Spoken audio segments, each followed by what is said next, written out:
الفيديو ده أمانة في رقبتك عشان توصله لغيرك. كتير بعتولي إن هم خايفين تكون صلاتهم بطلة، لأن هم بيشوفوا فيديوهات كتير لناس بيقولوا على حاجات معينة غلط في الصلاة. أنا جاي النهاردة أتكلم عن الأشياء الواجبة في الصلاة، مش هتكلم عن حاجة غيرها. معنى الأشياء دي لو أنت عملتها تبقى صلاتك صحيحة، ولو تركت حاجة منها تبقى صلاتك باطلة. يعني إحنا مش هنتكلم عن السنن اللي أنت ممكن تسيبها عامدا او ناسيا. اول حاجه لما انت تيجي تصلي طبعا لازم يكون عندك النيه ان انت هتصلي، والنيه محلها القلب. كبر تكبيره الاحرام، ودي ركن بل من اهم او هي اهم اركان الصلاه على الاطلاق. رفع الايد دي سنه، لو انت ما رفعتش ايديك صلاتك صحيحه.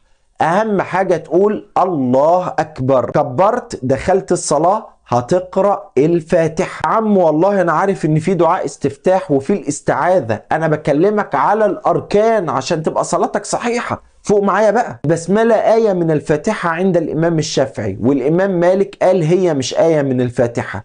مذهبي أنا إن أنت تقول البسملة، لكن الموضوع فيه خلاف. السورة اللي بعد الفاتحة دي سنة، أما الواجب عند الجمهور قراءة الفاتحة. هتنزل للركوع هتقول الله أكبر. تكبيرة الإحرام هي الركن، أما بقية التكبيرات إنما هي سنة عند جماهير الفقهاء. أما تنزل للركوع أهم حاجة تطمئن في الركوع. بعض الناس بينقر، يعني يروح عامل كده الله أكبر سمع الله لمن حمده. لا لا لا، لازم تطمئن في كل انتقالة من انتقالات الصلاة. سبحان ربي العظيم، معلش استحملني، هي سنة عند جماهير الفقهاء باستثناء الإمام أحمد بن حنبل، لكن دي سنن. النبي صلى الله عليه وسلم كان ينتقل من الركوع ويعتدل من الركوع حتى يثبت كل عظم في مكانه. هتنزل للسجود الله أكبر، واحنا قلنا ان تكبيرات الانتقال سنة عند الجماهير. سبحان ربي الأعلى. الجلوس بين السجدتين ده ركن من أركان الصلاة، فلازم تطمئن فيه،